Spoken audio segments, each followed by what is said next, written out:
Federal Gunship. Tough, armored, and armed to the teeth. Today I want to talk about what makes the Gunship such a good ship for combat. Due to the excess weight from the sheer amount of weapons and armor it carries, it's really not viable for PvP because it really requires a mix of agility, which the Gunship kind of lacks. So it's definitely more suitable for PvE, where you don't really have to worry about dodging this and that and like flying around everywhere. Personally, I'll think of it as a big brother or a heavier brother to like the Crate Mark II. They're around the same, but the Crate is a lot more faster but has less weapons, and the Gunship is like definitely slower but has a lot more weapons. Now let's take a look at the weapons of the Gunship. It had 7 hardpoints in total, which is already kind of insane.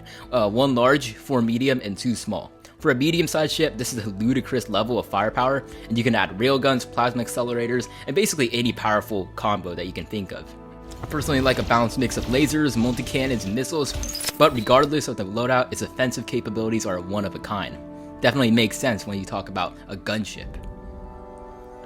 Next, we have the armor. This is one huge titan to deal with for any pilots attacking a Federal gunship. Following its Federal architecture, the heavy armor plate just stapled onto the ship definitely adds a lot of armor. Also, there's some other things I want to add. It's also got a fighter hangar for extra firepower, and isn't that slow given sufficient engineering in my opinion. It might be slow for others, but personally I think it's pretty decent. And in my opinion, it looks rather badass.